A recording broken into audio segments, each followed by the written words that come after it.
Ya Bapak Ibu, ini adalah bentuk wisata baru ya, cara berwisata baru yang dekat dengan alam atau green ecotourism ya. Ini adanya di daerah Kepulauan Komodo, ya tepatnya di pesisir Labuan Bajo. Namanya liveaboard atau tinggal di atas kapal.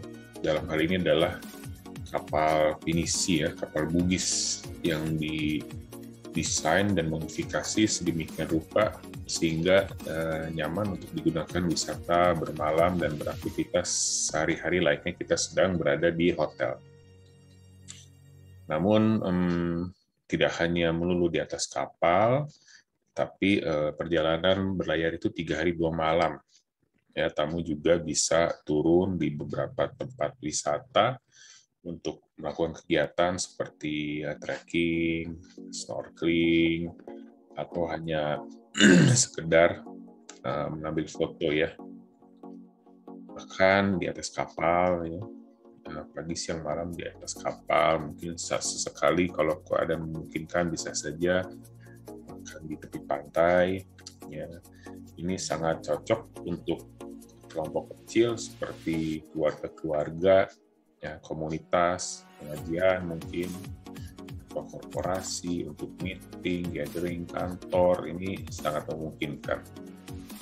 Ya, penerbangan dari Jakarta lebih kurang 2 jam ya, satu kali jalan, 3 hari 2 malam. Kalau mau ditambah lagi, 1 malam di muka, bisa menginap dulu di hotel di Labuan Bajonya. Banyak pilihan hotel di sana, Bapak Ibu sekalian. Air panas, air dingin biasa, ber-AC.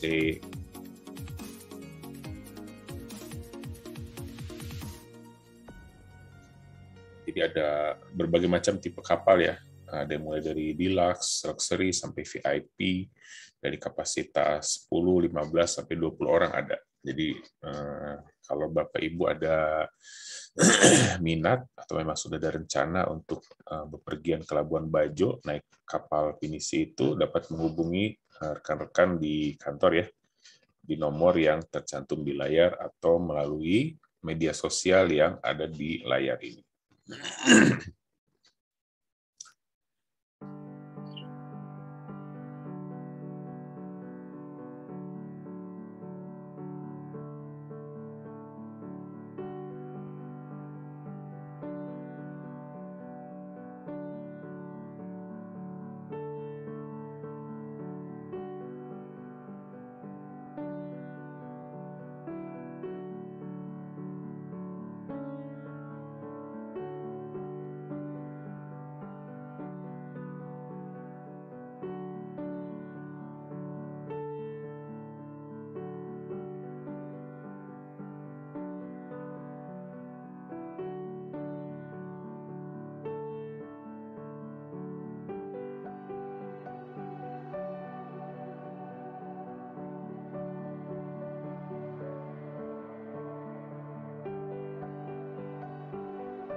Bismillahirrahmanirrahim. Assalamualaikum warahmatullahi wabarakatuh. Saya Muhammad Mu, saya ada Kang Dea dan teman saya Kang Arya. Insya Allah sore hari ini pukul 17:15 kami akan berangkat ke Kabupaten Lumajang melalui jalur darat dengan kendaraan kereta api. Mudah-mudahan lancar. Insya Allah akan menyampaikan beberapa donasi kepada saudara-saudara kita yang ada di Kabupaten Lumajang. Mudah-mudahan lancar. Makan. Terima kasih. Wassalamualaikum warahmatullahi wabarakatuh.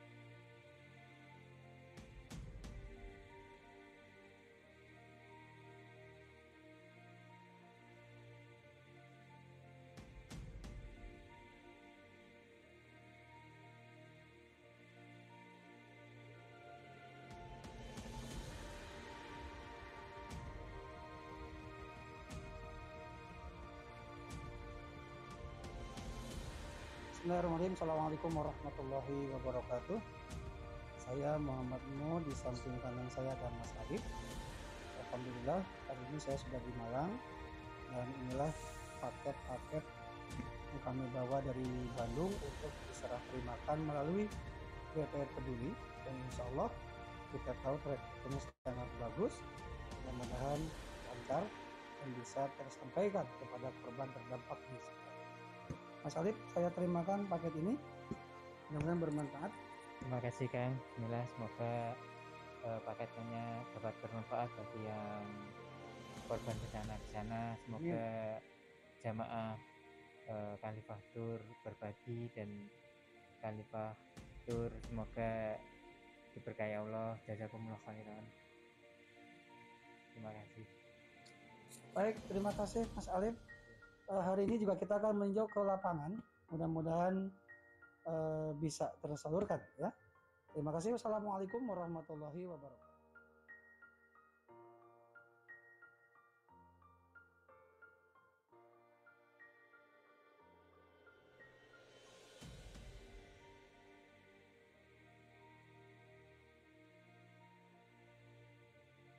Bismillahirrahmanirrahim. Assalamualaikum warahmatullahi wabarakatuh. Alhamdulillah, Khalifah Berbagi sudah sampai di lokasi untuk penyerahan amanah dari para donatur, dan kami didampingi oleh DT Peduli, juga oleh warga yang menerima.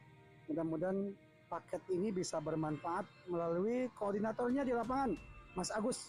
Bapak Mas Agus, saya titipkan. Assalamualaikum warahmatullahi wabarakatuh. Paketnya paket dari Khalifatur dan DT Peduli saya terima. Semoga paket ini bermanfaat dan berkah bagi Khalifatur dan DT Peduli. Amin. Sekian, terima kasih. Baik, terima kasih. Itu saja laporannya para donatur, dan kami ucapkan terima kasih ke DT Peduli yang sudah mendampingi kami dari Khalifah Berbagi. Mudah-mudahan paketnya yang diterima oleh warga bisa bermanfaat buat korban terdampak bencana erupsi di Gunung Semeru. Terima kasih. Wassalamualaikum warahmatullahi wabarakatuh. Pak Regi? Ya. Sudah 5.10? Baik. Mangga, Pak. Bismillahirrahmanirrahim. Assalamualaikum warahmatullahi wabarakatuh. Alhamdulillah wa syukurillah telah bergabung dengan kita pada pagi hari ini Pak Ustadz Dadan, Bunda Mpet, juga para jamaah hadirin kajian subuh Khalifah. Insya Allah pada pagi hari ini Ustadz Dadan akan membawakan juga sekaligus melanjutkan tema yang kemarin-kemarin, yaitu tempat terdekat wanita dengan rahmat Allah. Ya, Ustadz, bagaimana kabar? Sehat? Alhamdulillah, masyaallah. Assalamualaikum semuanya. Assalamualaikum. Bu Dampet sehat? Alhamdulillah. Alhamdulillah.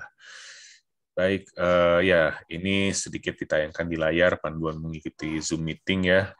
Tidak hanya di kajian Khalifah, cuman mungkin sekarang sudah menjadi budaya di mana-mana ya, di kantor, di kajian, di sekolah. Ya, pastikan nama atau institusi Anda sesuai di layar monitor. Coba diganti nomor-nomor atau merek-merek handphone itu menjadi nama-nama Bapak Ibu ya. Nah, dirubah namanya. Itu bisa diklik kanan di gambar profil kita. Kemudian dinonaktifkan fitur getar dan nada dering di HP Anda jika mengikuti webinar ya, menggunakan HP. Juga mohon di-mute selama meeting berlangsung agar tidak mengganggu materi yang disampaikan oleh pembimbing ataupun diskusi nanti jika ada. Nah, tuliskan pertanyaan di fitur chat ya, di kolom chat. Insya Allah nanti di penghujung kajian akan dijawab oleh pemateri atau ustadz.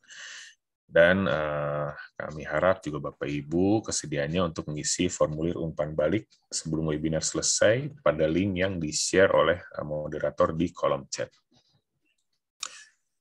Baik, untuk tidak membuang waktu ya, kita mulai saja kajian pagi hari ini. Alhamdulillahirabbil alamin. Wassalatu wassalam ala israfil anbiya wal mursalin wa ala alihi washabbihi ajmain amma ba'du. Sebelum kajian dimulai, kami mengundang Bunda Empet untuk menyampaikan kata sambutan atau mungkin 1-2 patah kata atau nasihat ujangan bagi kita yang hadir di pagi hari ini. Kepada Bunda Empet kami persilahkan. Assalamualaikum warahmatullahi wabarakatuh. Waalaikumsalam warahmatullahi wabarakatuh. Alhamdulillahirabbil alamin, pagi hari ini kita akan mendapatkan kajian. Kepada para pendengar semuanya, kita nikmati kajian ini karena sekarang sudah zamannya kita harus mengikuti viral seperti ini yang dulu tidak terbayang akan mendapatkan ilmu-ilmu ini melalui Zoom seperti begini. Tapi tidak apa-apa, ini mungkin kemajuan dari teknologi dan marilah kita sama-sama simak bersama. Terima kasih kepada yang telah hadir. Semoga pagi ini bisa bersilaturahmi dan alhamdulillah bisa menambah ilmu-ilmu kita. Sekian, Assalamualaikum warahmatullahi wabarakatuh. Waalaikumsalam warahmatullahi wabarakatuh. Terima kasih Bunda Empet. Semoga sehat selalu. Nuhun tak cek. Sami-sami Ai.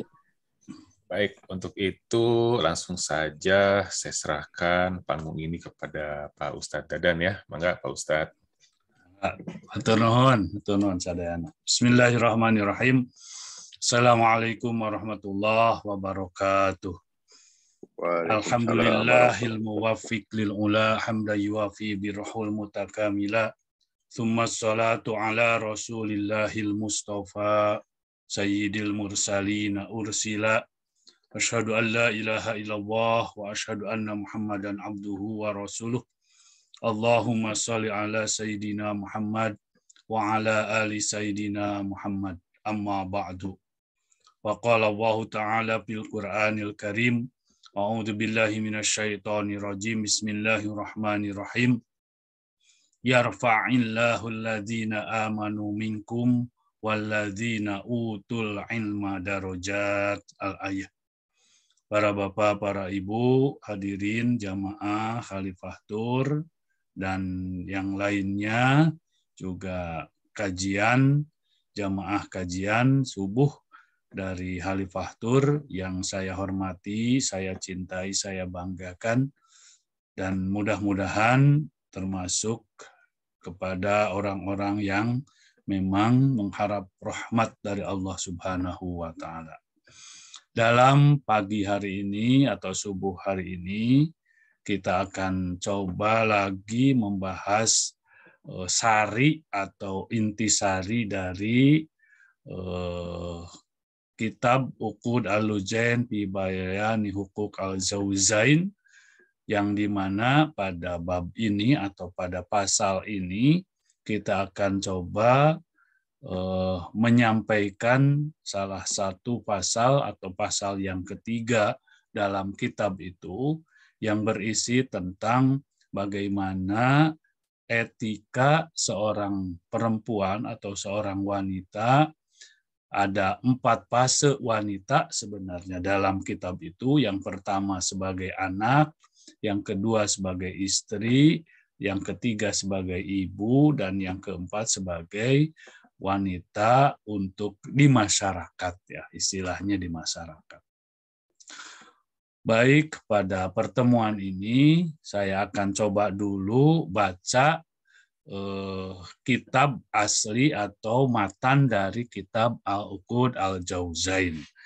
Di dalam kitab ini pembahasan lebih kepada bagaimana etika seorang wanita ketika keluar dari rumahnya untuk masuk ke masjid untuk beribadah di masjid. Di dalam kitab ini Syekh Nawawi menyebutkan al-faslus tsalis, pasal yang ketiga, fi bayani fadli sholatil mar'ati fi baitiha, yaitu bahwa yang pertama dikatakan, Kang Dea ulangi dulu yang awal dulu, fi bayani fadli, ya, fi fadli sholatil mar'ati fi baitiha wa fi annaha ay sholatil mar'ati fi baitiha. Nah, ini lebih spesifik Imam Nawawi itu mengurusi bagaimana seorang wanita itu keluar dari rumahnya kemudian sholat gitu ya, sholat di masjid. Nah, yang ditekankan oleh Imam Nawawi di sini dikatakan bahwa lebih afdol wanita itu sholat di rumahnya daripada di masjid. Kenapa? Nanti kita akan jelaskan. Afdolu min sholatiha ma Nabi sallallahu alaihi wasallam, malah di dalam sebuah hadis disebutkan bahwa keutamaan sholatnya wanita ma'an Nabi sallallahu alaihi wasallam, qala sallallahu alaihi wasallam aqrabu ma takunul almatu min wajhi rabbiha idza kanat fi qa'ri baitiha wa inna sholataha fi suhni dariha afdalu min sholatiha fil masjid. Maksudnya bahwa rumah itu adalah tempat di mana seorang wanita itu sesungguhnya bisa melaksanakan kegiatan, bisa melaksanakan ibadah, malah sholatnya dengan bersama Nabi itu kalah gitu. Sholatnya wanita, sholatnya perempuan, sholatnya seorang istri di rumahnya. Artinya sholat di rumah itu malah mengalahkan lebih afdol, lebih lebih utama daripada sholat bersama Nabi katanya. Wa sholataha fi baitiha afdalu min sholatiha fi suhni dariha. Gitu ya. Wa sholataha fi mukhdaiha afdalu min sholatiha fi baitiha. Malah diukur dibandingkan sholat di kamarnya seorang wanita itu lebih utama daripada sholat wanita di sekitar rumahnya. Sholat di sekitar rumahnya lebih utama daripada sholat di masjid.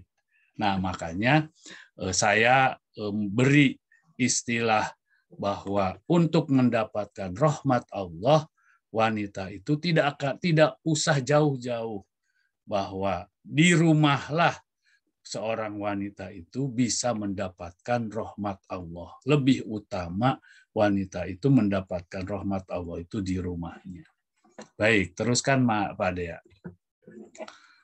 Dalam slide yang kedua, saya ingin menyampaikan dulu kenapa Islam itu memberikan aturan kepada wanita atau kepada perempuan.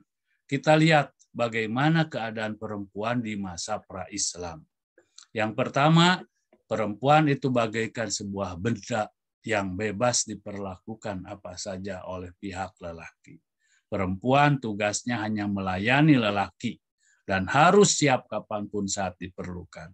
Bahkan kesan istilahnya misoginis atau kebencian terhadap perempuan itu begitu kental mewarnai kehidupan manusia di zaman jahiliyah atau di zaman pra-Islam kita sebut.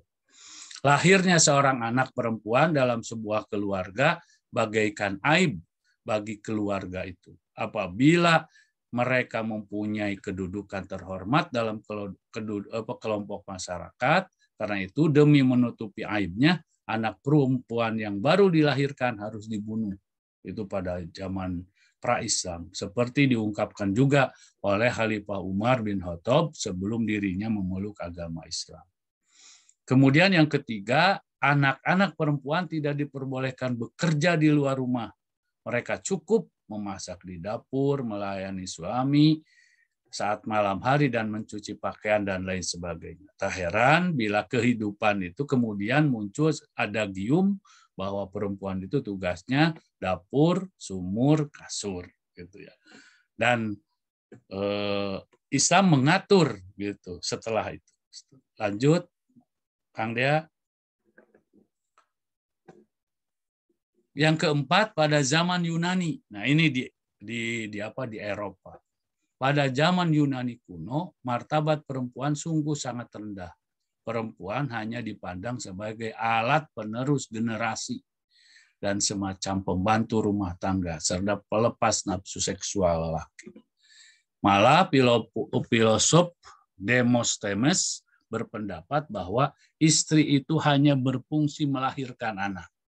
Malah Aristoteles juga menganggap bahwa perempuan itu sederajat dengan hamba sahaya, artinya kelas 2. Filosof lainnya, Plato, bisa menilai bahwa kehormatan lelaki pada kemampuannya memerintah, sedangkan kehormatan perempuan menurutnya adalah pada kemampuannya melakukan pekerjaan yang sederhana dan hina, sambil terdiam dan tidak bicara, artinya tidak memiliki kesempatan berbicara dan lain sebagainya. Kondisi yang sama juga terjadi di Eropa pada tahun 586 sebelum datangnya Islam. Agamawan Prancis masih mendiskusikan apakah perempuan boleh menyembah Tuhan atau tidak. Apakah mereka juga dapat masuk ke surga atau tidak. Diskusi-diskusi itu berakhir dengan kesimpulan bahwa perempuan memiliki jiwa tapi tidak kekal. Dia bertugas melayani yang bebas, melayani lelaki dan bebas diperjualbelikan. Itu kesimpulan pada tahun 586 sebelum Islam masuk. Terus Kang Dea. Nah, setelah kita lihat dalam kajian tentang posisi seorang perempuan itu ada 4 fase katanya. Yang pertama, 4 fase perempuan itu dilalui. Yang pertama, perempuan sebagai seorang anak. Kemudian yang kedua, perempuan sebagai seorang istri ketika sudah dewasa. Kemudian perempuan setelah dewasa itu sebagai seorang ibu, gitu. Dan sebagai anggota masyarakat yang pada zaman pra-Islam itu diperlakukan semena-mena. Kita lihat dalilnya atau penjelasannya. Fase pertama, saat menjadi anak pada zaman jahiliyah itu atau pada zaman kebodohan itu, para orang tua yang memiliki anak perempuan akan menguburnya hidup-hidup. Anak perempuan yang lahir pada masa itu dianggap sebagai aib, hina pada keluarganya atau bagi keluarganya. Sebab anak perempuan dianggap tidak berguna dan jika kelak dewasa ia hanya dijadikan sebagai nafsu pemuas para lelaki. Lihat surat An-Nahl ayat 58 ayat 59. Ya. Hal ini berbeda dengan anak lelaki. Mereka menjadikan anak lelaki sebagai seorang calon pemimpin yang memberikan kehormatan bagi anggota keluarga yang lainnya. Karena itu, masyarakat Arab di zaman jahiliyah ini begitu bangga bila mendapatkan anak lelaki. Dalam surat An-Nahl ayat 58-59 disebutkan, padahal apabila salah seorang dari mereka diberi kabar tentang kelahiran anak perempuan, wajahnya menjadi hitam, merah padam, dan dia sangat marah, sedih, dan malu. Pada zaman sebelum Islam itu, apabila seorang ibu melahirkan anak perempuan, itu malu, gitu ya, malu, marah, dan lain sebagainya keluarganya. Kemudian dia bersembunyi, ayat selanjutnya, dia bersembunyi dari orang banyak, karena kabar buruk yang disampaikan. Malah gitu ya, apabila ketahuan oleh orang lain, maka dia akan malunya karena sangat malu sehingga dia bersembunyi dari orang-orang, tidak ingin diketahui bahwa dia mendapatkan seorang anak perempuan. Itu fase ketika zaman pra-Islam. Selanjutnya, next. Kemudian yang kedua, fase kedua, saat anak perempuan menjadi istri atau menjadi dewasa, pada zaman jahiliyah ini kaum perempuan bisa diwariskan, baik secara sukarela atau dipaksa. Seorang suami yang sudah tidak senang kepada istrinya dapat memberikan istrinya kepada orang lain atau diwariskan, ya, baik istrinya ataupun tidak. Dan jika suaminya ingin menikah lagi, maka istrinya itu dituduh berbuat serong, selingkuh. Karena menurut adat Arab, jahiliyah, seorang wali pria berkuasa penuh atas perempuan yang berada dalam asuhannya. serta harta yang dimilikinya. Jika perempuan itu cantik, maka akan dinikahi dan diambil hartanya. Jika perempuan itu tidak cantik, maka akan dinikahi. Maka dihalangi nikahnya dengan laki-laki lain jika buruk. Tujuannya agar walinya itu dapat menguasai seluruh hartanya. Hal ini ditentang oleh Al-Quran. Lihat surat An-Nisa ayat 127. Di dalam An-Nisa surat An-Nisa ayat 127 dikatakan bahwa mereka meminta fatwa. Jadi dalam asbabun nuzulnya dikatakan bahwa Nabi Muhammad itu diminta fatwa, tetapi fatwa atau An-Nisa ayat 107 mengatakan 127 mengatakan bahwa itu yang ditentang, ya, bahwa wanita itu tidak diperjualbelikan, wanita itu tidak diwariskan. Malah ada istilahnya aturan fikih gitu ya tentang menikahi seorang wanita, dan wanita itu sesama dengan laki-laki itu digambarkan memiliki hak dan kewajiban yang sama, posisi yang sama. Fase ketiga, ketika perempuan menjadi seorang ibu pada masa jahiliyah, seorang ibu itu tidak bisa mendapatkan harta warisan apabila anaknya meninggal dunia. Sehingga dalam Islam, jika anak meninggal dunia dan ia memiliki harta warisan, maka ibunya dapat mewarisinya sesuai dengan pembagian yang ditetapkan Al-Quran. Jadi Al-Quran itu datang kepada fase-fase untuk menjawab pertentangan, menjawab konsep-konsep yang pada sebelum Islam itu ya diterapkan oleh kaum jahiliyah, kita sebut kaum jahiliyah ketika Islam belum masuk ke istilahnya. Silakan next, Kang Dea, fase keempat. Fase keempat itu adalah saat perempuan menjadi anggota masyarakat. Di zaman jahiliyah, seorang memiliki gerak langkah yang terbatas.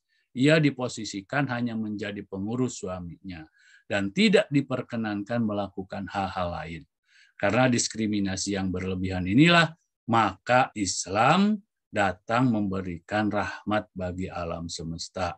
Rahmatan lil alamin, menentang setiap perlakuan tidak adil kepada perempuan. Di dalam surat Al-Hujurat dikatakan, ya ayuhan nas, inna khalaqnakum min zakari wa unsa wa ja'alnakum syu'uban wa qabaila lita'arafu, inna akramakum indallahi atqakum. Maka lahirlah atau muncullah ayat ini yang mengatakan bahwa kemuliaan seseorang itu tidak dinilai dari rupanya atau tidak dinilai dari jenis kelaminnya, akan tetapi kemuliaan seseorang itu ditentukan oleh ketakwaannya.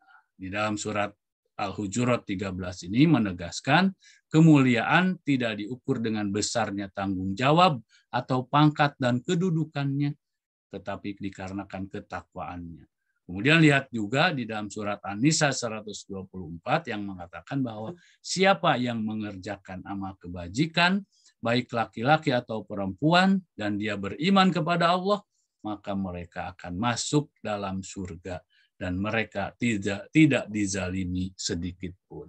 Dan inilah jawaban Islam pada kedudukan seorang wanita yang di dalam pra-Islam itu diperlakukan semena-mena, diperlakukan dengan tidak adil, dan lain sebagainya. Dan inilah juga yang mungkin dipertentangkan oleh kaum feminis gitu ya, yang menentang itu ya para filosof, para tokoh masyarakat di Eropa, di Yunani, di Romawi yang memperlakukan wanita. Itu malah Islam itu menjadi solusi sebenarnya pada saat perlakuan terhadap wanita sebelum Islam itu yang semena-mena. Teruskan Kang Dea. Lanjut. Nah, ini ayatnya ya, surat An-Nisa ayat 124, wa may ya'mal minas solihati min zakarin aw unsa wa huwa mu'minun fa ulaika yadkhulunal jannah gitu ya, wala yudlamuna naqira. Jadi tidak akan ini ya, bahwa kedudukan seorang wanita dan seorang laki-laki itu sama di hadapan Allah dan sama juga bisa masuk surga. Ini sebagai salah satu jawaban terhadap para tokoh ya Prancis pada saat itu di Eropa yang mempertentangkan atau masih mendiskusikan wanita itu bisa masuk surga atau tidak, wanita itu bagaimana kedudukannya dan lain sebagainya. Islam menjawab itu. Sehingga tidak bisa dipertentangkan Islam itu pendapat Islam itu dengan pendapat yang berada pada yang juga gitu ya dianggap sebagai pejuang keadilan wanita ya, kaum feminis dan lain sebagainya. Itu tidak bisa dipertentangkan karena sejalan itu pada saat itu menentang perlakuan perlakuan para tokoh atau zaman di mana memperlakukan wanita dengan semena-mena. Terus silakan teruskan Kang Dea. Nah, inilah yang dikaji oleh Imam An-Nawawi sebagai tafsir Quran surat Al-Ahzab ayat 32 ayat 34. Kesan yang pertama dari ayat ini bahwa wanita itu dikekang. Kesannya itu ya, kesannya. Akan tetapi sebenarnya bukan dikekang, akan tetapi diatur. Malah setelah Islam memuliakan seorang wanita, maka wanita itu diatur supaya kedudukannya tidak gitu ya, tidak tercoreng lagi, tidak mendapatkan perlakuan-perlakuan yang tidak adil lagi. Sehingga di dalam surat Al-Ahzab itu dikatakan mengatur bagaimana seorang wanita yang sudah menjadi seorang istri itu untuk bersikap atau untuk menempatkan dirinya itu seperti apa. Ya, supaya kemuliaannya sesungguhnya akan tetap berada pada tempat yang sebaik-baiknya atau sebenar-benarnya gitu ya, di dalam Islam seperti itu. Dalam surat Al-Ahzab 32 sampai 34 Allah mengatur atau Allah itu memberikan gambaran bagaimana posisi keadaan seorang wanita setelah menjadi istri itu harus seperti apa. Teruskan, Kang Dea. Terus, lanjut. Nah, ini yang dikatakan dalam tafsir tentang etika seorang istri muslimah, yaitu ya, istri muslimah. Artinya seorang istri itu diatur di dalam Islam itu. Yang pertama, diatur kalau berbicara dengan orang lain, itu artinya dengan non atau dengan bukan muhrimnya, nah, gitu. Kalau dengan suami, anak, gitu dan lain yang termasuk muhrim tidak. Tapi yang diatur adalah kalau gitu ya dengan non muhrim yaitu. Maka janganlah kamu tunduk dalam berbicara. Tunduk dalam berbicara itu artinya istri-istri Nabi itu tidak boleh bertutur kata dengan nada lemah lembut jika berbicara dengan lelaki. Alasannya disebut dalam firman selanjutnya, sehingga berkeinginanlah orang yang ada penyakit dalam hatinya. Jadi maksudnya dilemah lembutkan sehingga orang wah gitu ya, artinya begitu lah, kira-kira seperti itu. Jadi karena seorang wanita itu ucapannya atau kata-katanya itu kalau terdengar oleh laki-laki atau oleh non muhrimnya itu ya begitu. Apalagi kalau sudah direka-reka. Nah makanya jangan katanya dan ucapkanlah perkataan yang baik. Gitu ya, wa qulna qaulan ma'rufa, yang disebut dengan ucapan perkataan yang baik itu yang sewajarnya gitu ketika berbicara. Maka ayat ini memberikan penjelasan untuk menjaga wanita supaya wanita itu tidak mengundang gitu orang lain gitu ya, tertarik kepadanya setelah dia menjadi seorang istri, maka janganlah engkau gitu ya tunduk dalam berbicara sehingga yang diajak bicara itu timbul dalam ada penyakit dalam hatinya, maka ucapkanlah dengan yang ucapan-ucapan yang sangat wajar, sewajar-wajarnya. Qaulan ma'rufa dikatakan ya. Terus Kang Dea, kemudian ada ayat selanjutnya, ayat 33 gitu. Wa qarna fi buyutikunna, dan hendaklah kamu tetap di rumahmu. Ya, artinya diamlah kamu di rumahmu, jangan keluar rumah kecuali karena suatu keperluan. Termasuk keperluan yang diakui oleh syariat ialah menunaikan salat berjamaah di masjid. Berikut semua persyaratannya. Malah di situ disebutkan wala tabarrujna tabarrujul jahiliyatil ula, dan janganlah kamu berhias dan bertingkah laku seperti orang-orang jahiliyah yang dahulu. Ayat ini menggambarkan bahwa tempat yang terbaik untuk seorang istri itu adalah rumah. Gitu.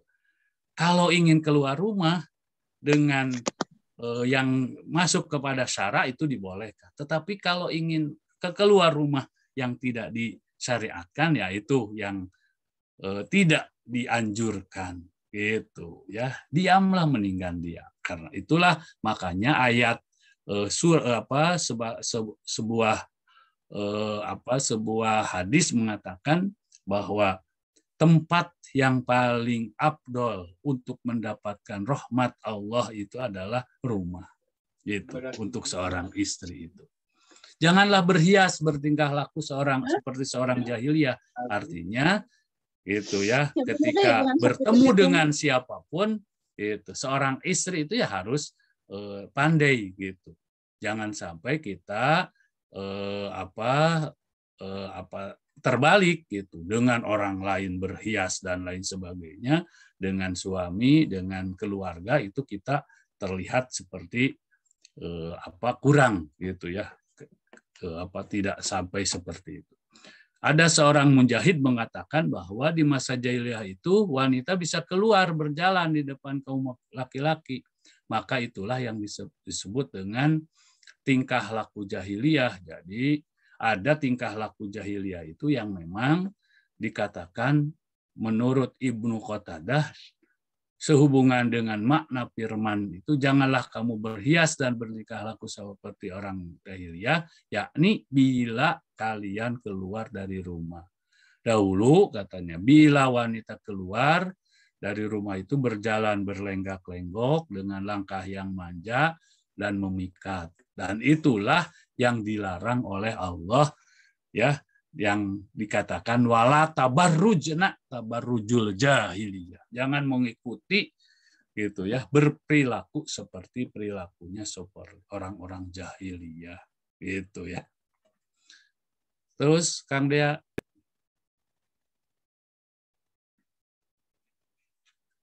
Nah, inilah yang dikatakan janganlah kalian melarang. Nah, ini Rasul sebenarnya memberikan gambaran.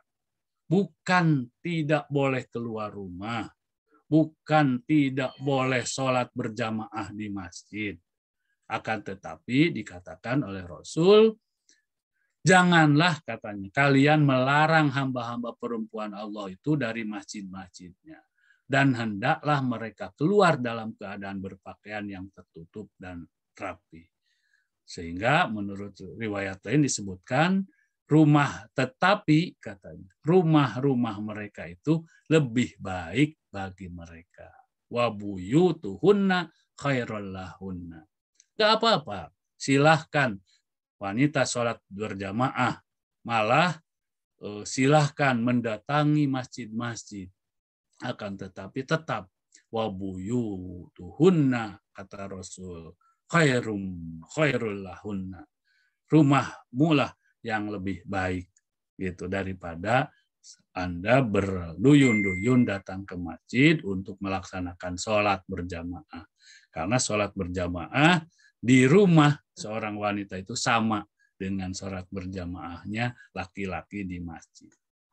Dibolehkan juga wanita keluar rumah untuk sholat, akan tetapi sholatnya di rumah lebih utama baginya. Karena sholatnya di rumah itu bisa menutupinya, tersembunyi dari pandangan, dan aman baginya dari terjerumus ke dalam fitnah. Baik fitnah tersebut disebabkan olehnya atau fitnah yang mengancam dirinya. Jadi dari orang lain atau dari dirinya. Terus, Bang Dea. Nah ini yang dikatakan kenapa Islam itu mengatur gitu ya, supaya tetap kemuliaan wanita itu terjaga. Namun yang perlu diperhatikan katanya, jika ia keluar masjid, maka ia haruslah beradab dengan adab Islami.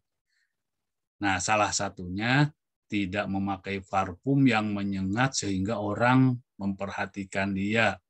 Tidak mengenakan pakaian yang dihiasi sehingga memikat perhatian, menjadi pusat perhatian. Tidak memakai perhiasan dan menampakkannya.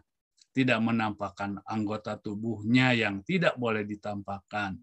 Menutup wajah, kedua telapak tangan dan kakinya, serta menutup dirinya dari pandangan lelaki yang bukan muhram. Nah ini yang diatur sebenarnya, supaya ya tidak mendatangkan syahwat dari lawan jenisnya, tidak menjadi perhatian sehingga ya akhirnya akan timbul fitnah. Demikian pula ketika berada di masjid juga harus diatur ya. Makanya masjid-masjid sekarang ada aturan shop wanita berbeda atau dipisahkan dengan shop laki-laki, tidak bercampur baur gitu ya. Terus ini lihat ada hadisnya juga dikatakan. Terus nah ini yang tadi kita kembali ke sini dan penjelasan dari Imam An-Nawawi seperti berikut ini. Silakan Bang Dea. Nah ini ulasan-ulasannya. Ya. Nah, ini membicarakan tentang keutamaan, ini hadis-hadisnya gitu ya. Hadis-hadisnya yang mengungkapkan bahwa wanita itu diatur ya, diatur supaya ya tetap gitu ya pada kemuliaan. Terus Bang Dea masih terus. Ini ayat-ayatnya, ini hadis-hadisnya. Teruskan Kang Dea. Nah, ini yang mengungkapkan itu. Terus dan yang terakhir saya akan mengungkapkan, teruskan, masih terus Kang Dea.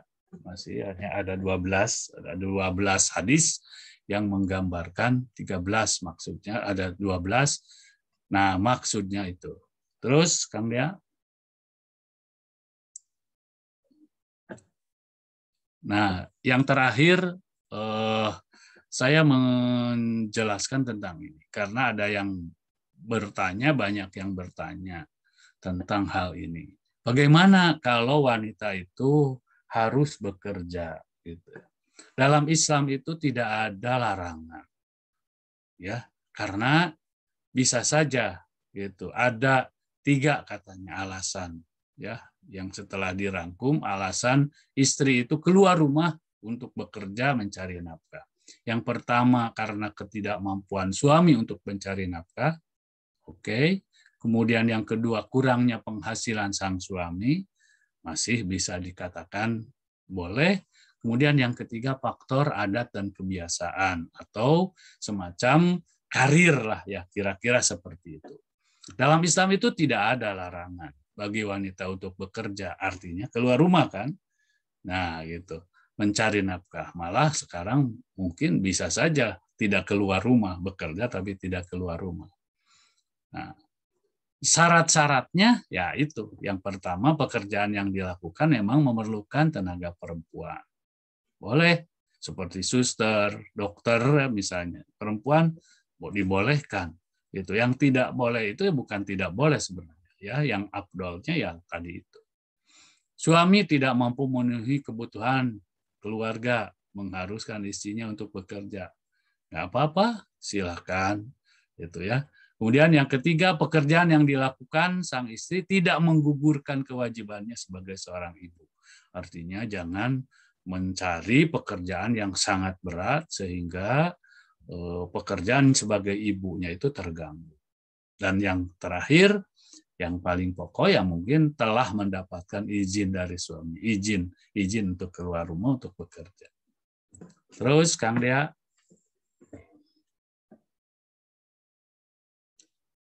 Nah, pendapat para ulama, nah ini saya ambilkan ya, yang kontemporer, ya. Kontemporer, fikih kontemporer yang dikatakan di dalam kitab Al-Mawsu'at Al-Fiqhiyah Al-Kuwaitiyah gitu ya, di Kuwait ini sebenarnya dituliskan katanya tugas utama seorang perempuan adalah mengurus rumah tangga sekaligus pendidik anaknya. Perempuan itu mengatur dan bertanggung jawab urusan. Nah, ini berarti perempuan tidak dituntut untuk secara penuh. Ya, gitu artinya tidak ada tanggung jawab 100% seorang wanita harus bekerja. Tetap saja yang harus memenuhi kehidupan rumah tangga itu kewajiban suaminya. Gitu. Atau ayahnya kalau tidak berumah tangga. Belum berumah tangga. Kemudian cendekian ulama Mesir, Said Qutb, ini terkenal, membolehkan seorang muslimah itu untuk bekerja, namun dengan ketentuan tertentu. Tidak ada larangan dalam Islam bagi perempuan yang ingin menjadi dokter, guru, peneliti, maupun tokoh masyarakat. Islam memperbolehkan bekerja sesuai dengan kemampuannya dan kodrat kewanitaan. Ya, utamanya dari sisi biologis dan mentalnya. Nah, itu artinya jangan sampai biologis dan mental itu terganggu dengan pekerjaannya itu, memilih pekerjaan yang tidak mengganggu itu. Malah seorang guru besar ilmu Al-Qur'an di Universitas Saub Ad-Daulah, Abdul Qadir Mansur juga menyebut Islam tidak pernah melarang seorang perempuan untuk bekerja. Ya, disebutkan bahwa malah bisa jual beli ya, dagang dan lain sebagainya ya, menjadi seorang pedagang, menjadi seorang saudagar ya, silahkan. Itu yang penting tidak keluar dari kodrat kewanitaan. Kemudian teruskan, ini pendapat para ulama banyak sebenarnya yang bisa dikutip.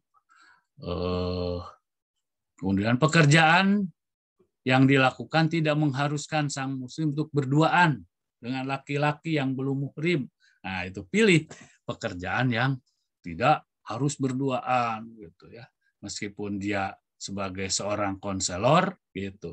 Maka konselornya mungkin konseling yang bisa tidak harus berdua-duaan gitu. Apalagi dengan non muslim gitu ya. Biasanya kan ada aturan.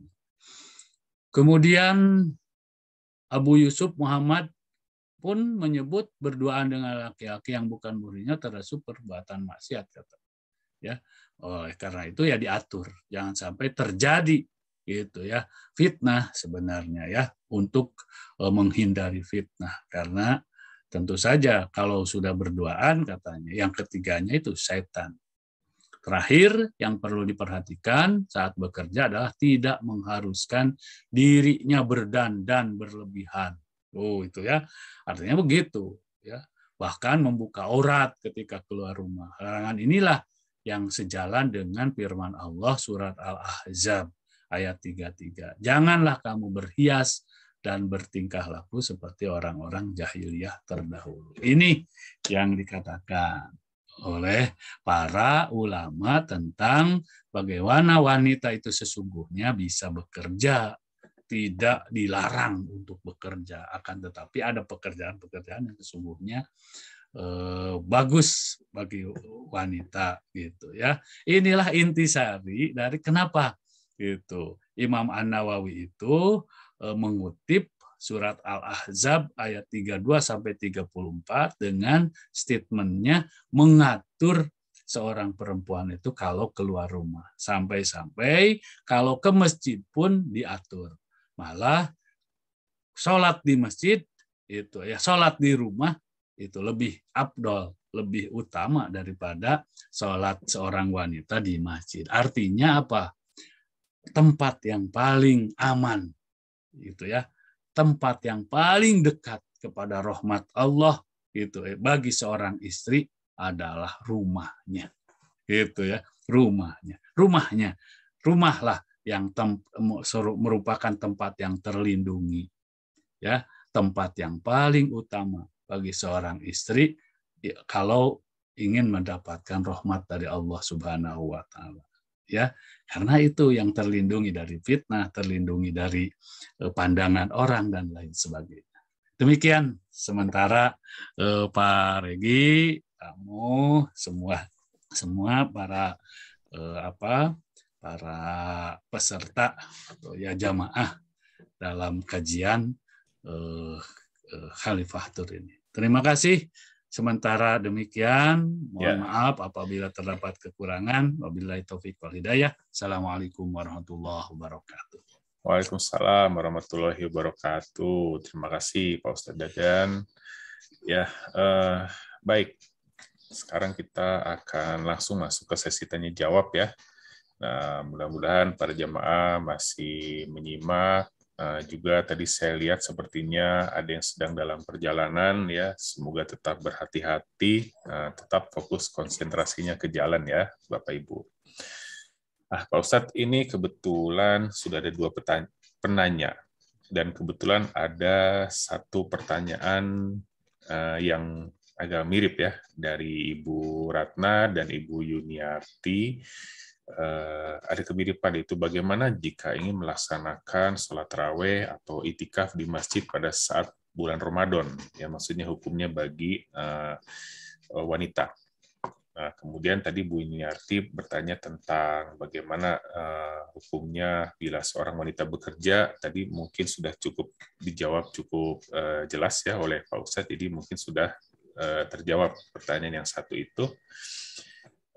Sama mungkin satu lagi pertanyaannya dari Bu Yuniarti, bagaimana jika seorang istri ingin melakukan puasa sunnah tapi tanpa izin suaminya? Ya, itu rangkuman pertanyaan yang bisa saya tangkap. Silakan Pak Ustadz. Ya, baik. Terima kasih Ibu, terima kasih kepada semuanya atas pertanyaannya yang sangat bagus ya, tentang bagaimana keinginan seorang wanita untuk sholat berjamaah di masjid. Contoh, untuk sholat tarawih gitu ya. Sholat tarawih di masjid, ingin bersama-sama gitu. Kemudian ingin melaksanakan juga iktikaf di masjid ya. Iktikaf di masjid. Baik, Ibu ya. Kita lihat sekarang ya. Sholat tarawih itu misalnya adalah, mohon maaf, itu sholat sunnah. Ya, kemudian sholat tarawih dalam perkembangan atau dalam aturan-aturan yang diberitakan oleh Rasul, yang dicontohkan oleh Rasul, Rasul pun melaksanakan sholat tarawih untuk berjamaahnya itu tidak full, malah hanya hari awal saja sholat berjamaah di masjid. Ya, Rasul pun sholat tarawih itu berjamaahnya di masjid itu hanya beberapa hari saja untuk memberikan contoh kepada kaum muslimin. Ya, kebanyakan sholat tarawih itu karena sholat tarawih itu sebagai salah satu bentuk dari bagaimana meningkatkan kedekatan kita kepada Allah Subhanahu wa taala secara pribadi. Gitu, secara pribadi. Oleh karena itu, maka sesungguhnya sholat tarawih itu ya mayoritas Rasul itu berada di rumah. Nah, untuk ibu-ibu perempuan apalagi ini ya, untuk perempuan itu apalagi ada dalil yang mengatakan bahwa sholatnya seorang perempuan itu di rumah lebih utama daripada sholat perempuan di masjid. Oleh karena itu, kenapa harus kita itu ke masjid padahal kita sudah mendapatkan keutamaan di rumah? Ya, yang belum tentu kita itu berangkat ke masjid untuk sholat tarawih mendapat keutamaan, mendapat rahmat dari Allah. Ya, Allah dalam hal itu dalam surat Al-Ahzab itu mengatur gitu, dan Rasul mengatur dalam hadisnya bahwa sholat di rumah itu lebih utama daripada sholat di masjid. Ya, jadi bukan dilarang sholat untuk melaksanakan sholat tarawih di masjid, akan tetapi kalau kita bandingkan, kalau di rumah kita sudah mendapatkan rahmat Allah dan tujuan sholat tarawih di masjid itu untuk apa?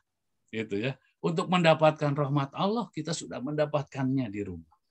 Nah, oleh karena itu, lebih baik seorang wanita itu, seorang ibu itu, seorang istri itu sholat di rumah, ya, lebih baik sholat di rumah daripada sholat berangkat ke masjid. Termasuk juga iktikaf.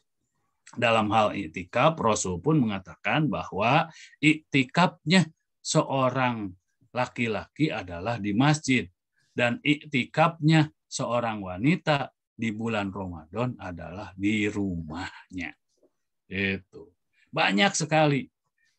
Kenapa seorang wanita itu lebih baik di rumah daripada di luar rumah? Di luar rumah bisa timbul fitnah dan lain sebagainya. Itu ya, fitnah itu bisa timbul ketika keluar dan lain sebagainya, banyak sekali itu ya hal-hal yang bisa mendatangkan fitnah kalau ibu keluar rumah, apalagi ini malam-malam beriktikaf di masjid itu bersama dengan yang lain gitu ya, mungkin tidur di masjid dan lain sebagainya atau berdiam diri di masjid, padahal Rasul mengatakan iktikafnya seorang wanita itu, seorang ibu itu di rumahnya. Oleh karena itu, tempat yang paling aman bagi seorang wanita adalah rumahnya. Tetap saja harus kembali kepada rumahnya. Nah, itu ya para bapak dan ibu. Ya silakan, itu tidak dilarang, boleh. Silakan, boleh ke masjid, boleh ke iktikaf di masjid, tetapi kalau sudah ada tempat yang paling baik dan paling afdol, paling utama untuk mendapatkan rahmat Allah di rumah, kenapa harus ke tempat yang lain? Meskipun ke masjid sekalipun. Gitu. Kemudian yang kedua tentang bekerja tadi sudah dijelaskan ya, Pak Regi. Ya, silakan. Itu aja ini kira-kira gitu ya. Ya, baik. Terima kasih Pak Ustadz. Semoga menjawab pertanyaan dari ibu-ibu ya. Kelihatannya sudah tidak ada pertanyaan lagi Pak Ustadz. Tidak ada pertanyaan lagi. Jadi lagi. Saya jelaskan lagi ya, supaya tidak istilahnya salah persepsi. Islam itu tidak melarang seorang wanita keluar rumah, tidak. Bekerja tidak dilarang, ya. Untuk yang dilarang itu adalah mendatangkan fitnah. Itu. Kalau mendatangkan fitnah, kita bandingkan. Kalau abdoliyah itu atau keutamaan itu adalah mendapatkan keutamaan itu artinya yang lebih baik, gitu, ya, yang lebih baik. Seorang istri itu bekerja, tapi kalau bisa di rumah lebih baik lagi. Gitu maksudnya.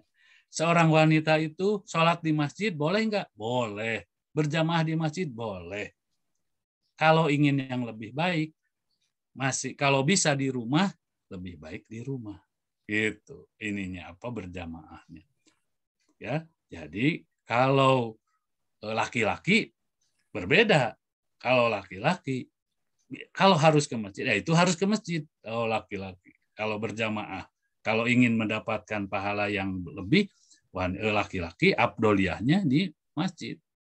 Kalau di rumah, nah jadi nantinya si laki-laki itu bukan jadi suami yang soleh ya, Pak Regi, Kalau sholatnya terus di rumah, tapi laki-laki suami yang soleha, itu suami yang soleha.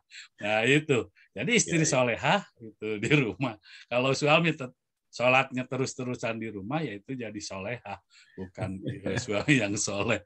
Nah itu artinya supaya tidak ada mispersepsi ya. Ya. Terima kasih. Baik. Ya, jadi intinya adalah untuk menghindari fitnah ya, itu yang betul. Yang di atasnya paling utama. Baik, Bapak Ibu sekalian, jika memang sudah tidak ada pertanyaan lagi, ini kebetulan waktu sudah menunjukkan waktu pukul 6:02. Di sini ada Pak Ustadz Wijayanto, barangkali mau komentari ya. Silakan Ustadz. Atau menyampaikan doa penutupan, kami persilakan Ustadz. Ya, cukup Pak Riki, cukup. Cukup ya. Baik, kalau gitu, kalau begitu saya coba panggil Pak Mu mungkin. Pak Mu, masih ada yang mau disampaikan? Cukup Pak Regi. Cukup, Pak Mu. Baik. Kalau gitu, alhamdulillah wa syukurillah kajian pagi ini telah berjalan dengan lancar ya. Sampai kita jumpa lagi ya Bapak Ibu sekalian di kajian-kajian berikutnya besok pagi dan setiap hari pun masih tetap ada.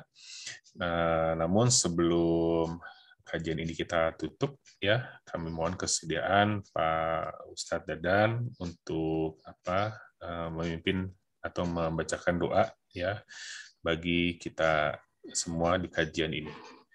Baik, mari kita ya sama-sama berdoa kepada Allah Subhanahu wa taala. Mudah-mudahan kita semua diberi kesehatan, diberi kekuatan ya untuk menjalani kehidupan ini. Ya mudah-mudahan kita semua mendapatkan rahmat dari Allah Subhanahu wa taala.